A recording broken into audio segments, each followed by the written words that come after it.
Thank you for showing up here today. We are in the Better Wealth and Health podcast with Stand Up Energy. We are both standing up with energy. And today I have the special guest, Shawn Kostiuk. He's a hypnotherapist, helps people with hypnotherapy. And so we're going to start off with the first question today here with Stand Up Energy. Shawn, you have worked in education, technology, consulting, and hypnosis. What led you into hypnotherapy, and when did you realize this could generally change people's lives? Uh, well, first of all, thanks for having me on the podcast. I think for me, growing up in rural Saskatchewan, Canada, is you had two things to do. You had the chores that you needed to do to keep the household running, and then television because there really wasn't anything else other than books. And in those days, most of the books were not nearly as advanced as they are now. So uh, in watching a lot of TV, of course, you get this idea that, oh wow, mind control. Hey, if I could do that, then I could be a rich guy. Blah blah blah blah. And and then you get to university and you get real books and you find out that's not what it is at all. And so the initial hook might have been that, but the reality is, I saw it pretty early on where it could actually start helping people. And it was 2012 when I finally decided, okay, you know what, I'm going to go just solidify my studies, make sure I know my stuff, and then get out there and start helping people with hypnosis. So, uh, 30 And years. I guess that brings up another question, like how long does it take to become a hypnotherapist? Like, what does that involve? How much schooling? Well, the issue with the industry is that it's unregulated. So you need to really do your due diligence to figure out which schools are actually going to teach you what you need to know versus the ones that'll just, print off a certificate just because you sent me $1,000.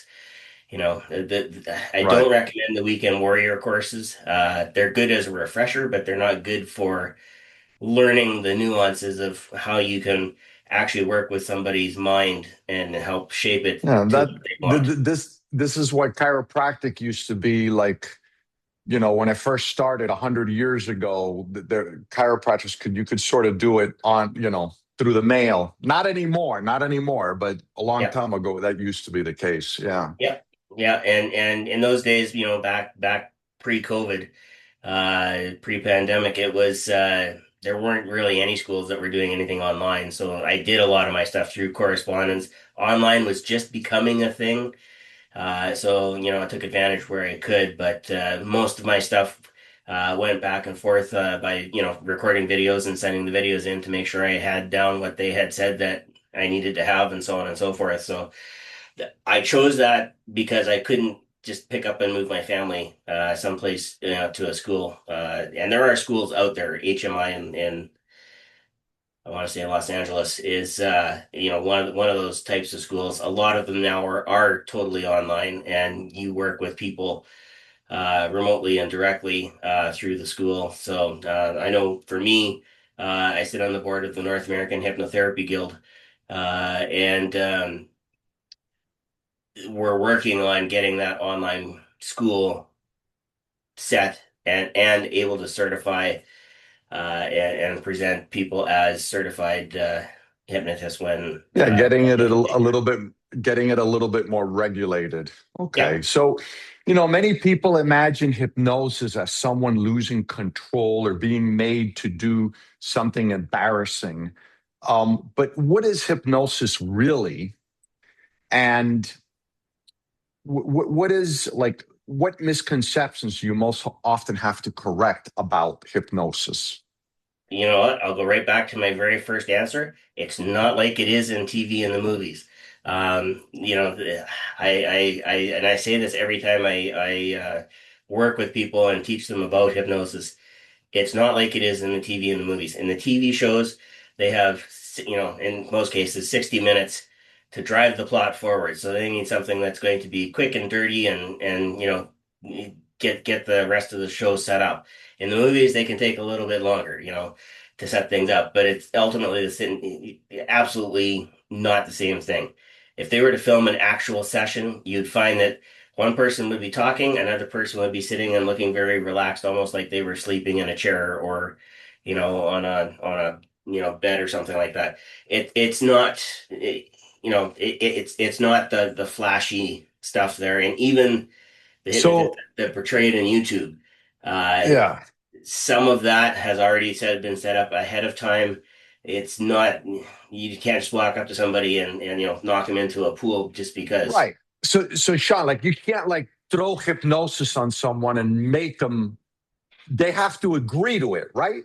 That's been There my is there understanding. well, yes, and we call that rapport. And the very first thing that we do or should do as hypnotists when anybody says, "Hey, I'd like to work with you," let's figure out if we can work together. Do we Right. speak the same language? So when I set up a meeting and say, okay, we're going to go through the 30-minute strategy session just so that I can uh, basically I'm listening. I ask maybe three questions and the rest of the time I'm listening. And I'm listening for your language, how you talk about yourself, what are the nuances in that because everybody has different levels. And it's very easy for me to say, what do you want? And of course, everybody will say, well, I don't want. That's our natural Okay. reaction. But that doesn't tell me what you do Yeah. want. Because when we're Yeah. done and things are set and we've And created, does hypnosis help more with helping you get what you want or avoiding what you don't want? Where well, is hypnosis more that's the thing, effective? right? Like we're experts at trying to avoid what we don't want and running right into it. Uh, Because they say psychologically we're more motivated by avoiding what we don't want than getting us to do what we want. right. I've heard But that a lot. the problem is this though. Very, very few people have ever sat down and in a positive frame say, I want. And actually document the I want versus the I don't want. We can Right. rattle off the I don't want until the cows come home and then some. The I want actually forces people to be very introspective. What do I really want? Do I really want to make $1 million? That's great. My next question is, are you willing to pay the price required to make that happen? Right. And so Yeah. all of a sudden you start asking questions and that I want starts shifting. So getting to the core of that I want is one of the very first things as a hypnotist that I'm going to be looking at when I meet with you. As far as what hypnosis is and isn't, um, it isn't the mind control. Unfortunately, otherwise I'd be on an island somewhere, sipping fruity drinks and living off of everybody else's bank balance. What it is, though, is it is a very focused state that we can use to affect change. Okay. Yeah, so you often describe helping people change the trance they are in. What does that mean? And how are habits, fear, stress, and limiting beliefs similar to everyday forms of trance? Okay, that I love that question. There's a couple layers to it. First of all, changing the trance that you're in. So there is a theory out there in psychology that we are all experiencing reality through our own trance. And so all as a hypnotist, all I would be doing then is interrupting your trance and setting it on a different path, Okay. which is a really great metaphorical theory. I can say the same thing about habits, emotions, and thought patterns as well. Um, Habits are there because we've done something or we thought something or we felt something for so long. What happens in the brain is it actually wires it together. So there's a physiological piece in the brain that actually says, okay, we got a habit here. We're gonna, if you're a marathon runner, for example, yeah, I'm going out to practice. I practice at 5 a.m. every day. After a few weeks, that just becomes automatic. Even if you don't want to do it, your body's up at 4:30 to get ready to go take your Yeah. practice run. That's the case with going to the bathroom, dogs, you walk them at the same time every day. They're just used to pooping at that time or Yep, urinating. And yep. yeah, it's like that Now, with how do you everything. change that? Right? How do you change that? Well, it takes some effort, right? The issue is with that effort, we call it willpower. Willpower doesn't get you where you want to go all the time. If it did, Right. think about just where everybody would be in their lives if We'd all be willpower was the millionaires only thing living we on the needed. island. Yeah. We'd all be millionaires living on the island. Yep. Yeah, exactly. So obviously willpower is not it. So how do we fix it so that we have an ally? And that's where we get into the subconscious mind, and the metaphor that most people will recognize is the iceberg. Being in Canada, I know a little bit about icebergs. There's a lot of them. But Yep. the part that you see is not the whole entire iceberg. It wasn't the part that the Titanic saw last second that sunk them. It was everything that was underneath it. And Yeah, so, that's basically the iceberg is basically my symbol for this whole series. I mean, we're on the Better Wealth and Health podcast, but it's under the subconscious fat umbrella on Substack. So yeah, what you don't know, you don't know. And often that's 80% of what you can see. So there's more that you don't know that you're not aware of. yep, that's Yeah. 100%. And so, getting in and saying, okay, let's take a deeper look at what's going on underneath. So people say, well, I just feel like I've got a money block, or, I just can't lose the weight. Well, is it can't? Is it willpower? What's holding you back? And they oftentimes don't even know themselves. And in some respects, it's almost like being a doctor. And I'm not saying that I am, and this is not medical advice, but when people go to the doctor, what do? We list off their symptoms. Well, my throat is Right. sore. I've got this. I've got aches and pains. That. And they may conclude, okay, you've got tonsillitis, and I'm going to give you some medication to make it better. Not one of us ever goes into the doctor and says, I have tonsillitis, fix me. Right? Okay. So Right. sometimes when we're working with the subconscious, it's okay. Let's unwrap, and that's Yeah, why I you're was. using the doctor to help you really find out what's going on. I mean, Yeah, that's the point of it. yeah. Yeah. And so when we jump into somebody's subconscious, two things are true automatically. Number one, time doesn't matter. Your subconscious just recognizes what is, and Right. it doesn't really So attach that, time so that means time that to like anything. a trauma from 20, 30 years ago can still be affecting you and you Yeah, have no clue. it's just what is. Right. And so, at least according to the subconscious. And then the other thing is the subconscious has real problems with negatives, which is again why I Right. come back to what do you want? Because the Right. subconscious is looking at these, you can say, I'm not eating that cake, I'm not eating that ice cream, I'm not eating that cake, I'm not eating that ice cream. All your subconscious is hearing is, I'm eating that cake, I'm eating that ice cream. Right. You You you know, make yourself want it even more. there you go. Yep. And Yep. so, when that happens, now we have, our conscious and subconscious in agreement. And of course, what happens, right? We eat the cake and we have the ice cream. And then we feel guilty about it later. And then we wonder why things are holding us back. Whereas Yeah. we could go into the subconscious and create a new condition to say, okay, when this happens, we're going to take this path instead of that path.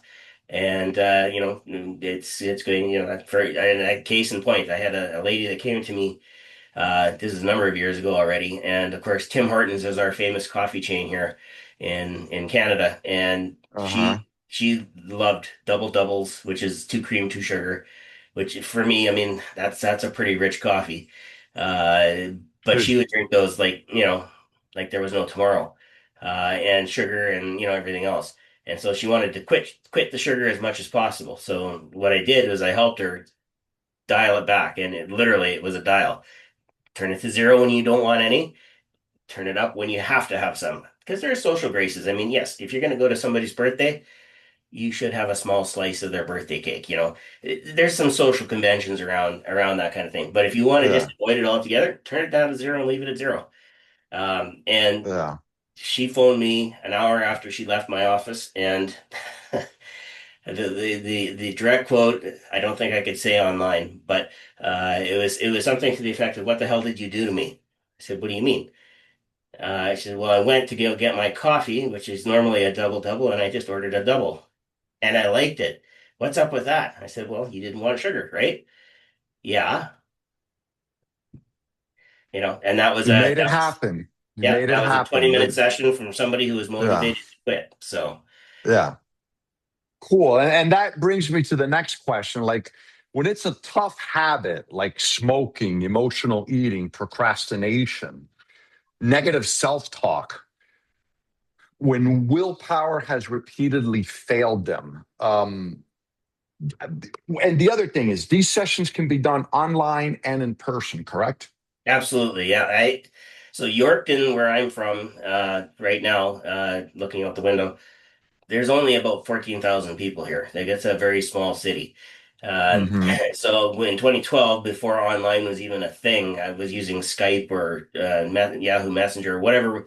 As long as there was some kind of video that I could see the person, and I was already working with people in Great Britain and Calgary and all over the Yeah. place. Uh, I mean, I just agree. Online is awesome. I do it now with my clients, and then yeah, over 40 to help them get fit. And I know that the psychotherapy profession, mental therapists are using online like crazy now. Like yeah, no one gets therapy anymore one-on-one. Pretty much everyone is doing it online now. So yeah. Yeah, and the tools have certainly grown up since the pandemic, but yeah, the notion, and it's often surprising for people that I can actually do hypnosis online with them because again, the mental image is somebody sitting across from you with dangling a pocket watch in your face, or a metronome going back and forth, or flashlight or something like that to catch their attention. That's the trope that Hollywood has created for us. And right. so that's the very first thing I have to dispel is yes, I can do this online. Now I can't go and do a show for you online, but I can work with you one on one or in a small group or something like that online. Definitely, because as long as we can talk and I can kind of see how you're reacting to the statements that I'm making, we can make that progress. So, Yeah, I mean, in fact, I've been meditating for like 40 years now since I was in chiropractic school, 35 years, whatever. But now there's a lot of meditation done online. People are meditating online in groups. And, my girlfriend tells me how she does that. She does meditate. She gets on meditation groups online. So, I mean, it's a good thing. It's nice when you can stay home and stay with the pets and be home. So, stress and anxiety can affect sleep, decision making, physical health, relationships, professional performance. How do you use hypnosis and coaching to help clients interrupt that downward cycle? yep. So let's go back to the subconscious for that because really what we're looking for is what is actually stressing you out. Hmm. Obviously it's something that's triggering. Usually it's a memory of some sort that has an emotional charge attached to it.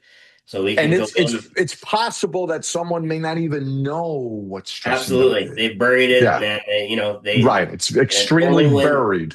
only when that particular scenario starts coming up that all of a sudden the stress starts and the anxiety starts, and it like I said, it's usually related to something in childhood. And as a teacher, I can say this: the education system has done an absolutely terrible job of working with students to understand that failure is not the end of the world.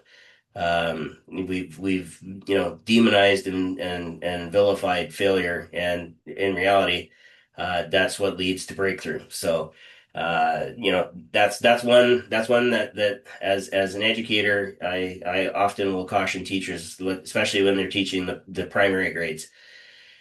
You have to make sure that the kids understand that even if they didn't get it, there's still a way to get it and they can keep working at it because otherwise they quit and they think they're a failure and that sits with them for a very, very long time. Not a good thing. Not a good Yeah. thing. Yeah, Yeah. exactly. And so with stress and anxiety, same sort of thing. If the household was chaotic, if there was a trauma, if there was something that happened early on, even if they were like, two or one or very, very young, all of that kind of just sits there. And if it's not, if the discharge of the emotion has never happened, something happens that's exactly like that scenario or perceived to be exactly like that scenario, and all of a sudden they're flying off the handle and they're trying to figure out why did I get mad because da da da da da. Well, you know what?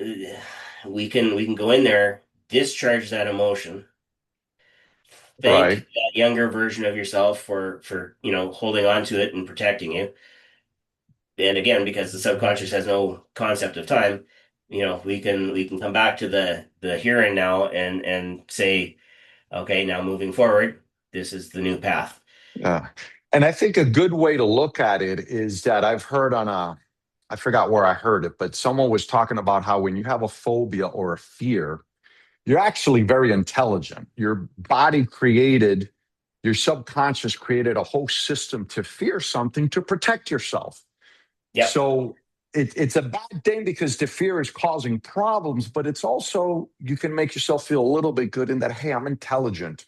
I was just protecting myself. So going back, finding where that fear originally started, making peace with it, thanking that younger version of you, that seems very important to do. And keeping in mind that it's a smart thing to do too, that it wasn't necessarily a bad thing. Yep. And the really cool thing about that, and I had a client not too long ago, a couple of years ago now, where she went back to her high school self who was bullied. And, that high school self has been working to protect her for, almost 35 years.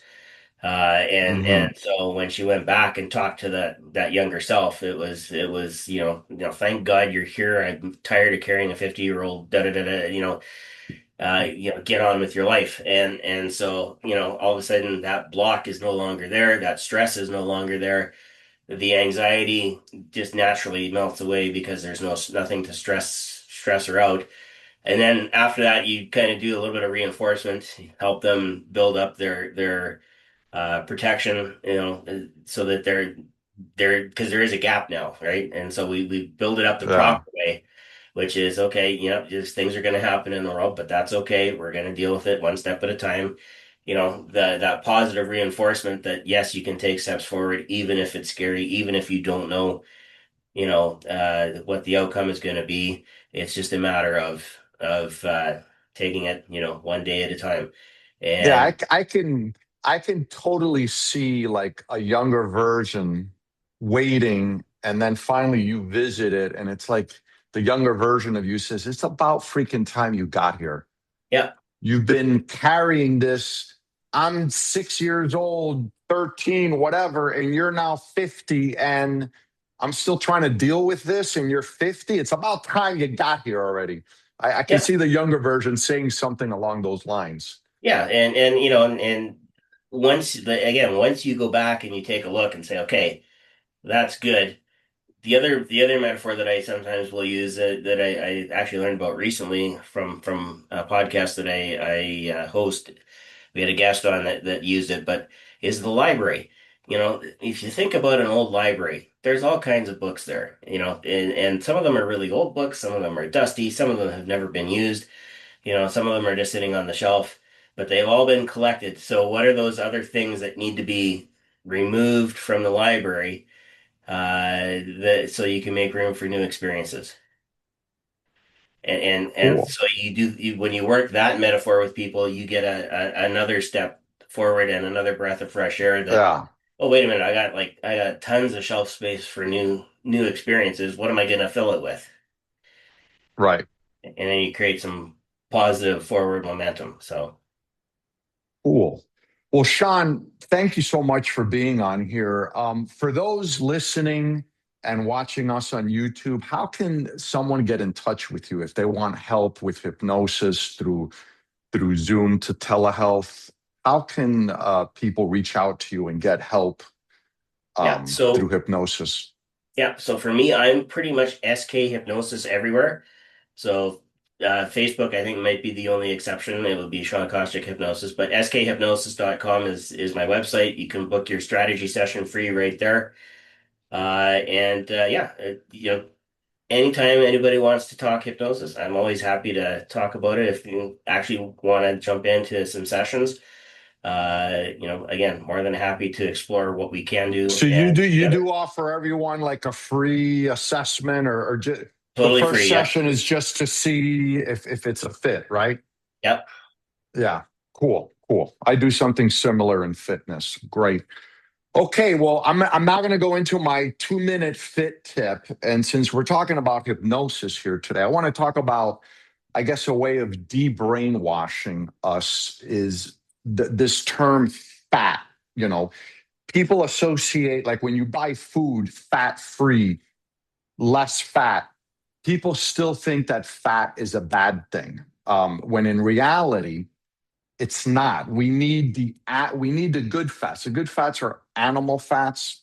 Fat from avocado is good, but any like if you eat chicken, don't buy the chicken without the skin. The skin, the fat helps you build your body. It's good for you. It's healthy. It creates the hormones, testosterone, and the things that we need to be healthy. Now, some of that fear of fat comes from way back in the 90s. There was trans fats that was very bad for you that are now banned. You can't cook things in trans fat anymore. But so we've had this bad association with fat. And I've spoken before about, like, when I buy yogurt, I buy full fat yogurt. Don't buy low fat anything. And in fact, if you get low fat yogurt, sometimes I go to a grocery store and I buy and there's like zero fat. There's that triple, I think, Dannon or one of these yogurts that make the triple with no sugar, no fat, but there's no fat in it. What I do is I put cheese in those, because if I don't have any other type of yogurt, I buy those because I don't have time to go to every grocery store in town. So I'll put cheese in the fat-free yogurt to at least get some fat from the cheese. Don't view fat as something bad. View it as something good. If you eat a lot of protein without the fat, you get something known as rabbit disease, proteinuria. Not good. You get sick. We need the fat to build our bodies. Keep that in mind. We need fat for hormones. Every cell in our body has fat around it to protect the cell. So we need fat. Don't fear fat anymore. So I just want to de-brainwash everyone on that, de-hypnotize or de-brainwash people on that. In any case, Shawn, thanks once again for coming on. This has been very informative. I know a lot of people are interested in hypnosis, and it's definitely very effective. I've always heard good things about it, not just for entertainment. Thank you all for watching the Better Wealth and Health podcast. We'll be back again. Thank you, and goodbye, everyone. Yep. Take care. Stay well. And be awesome.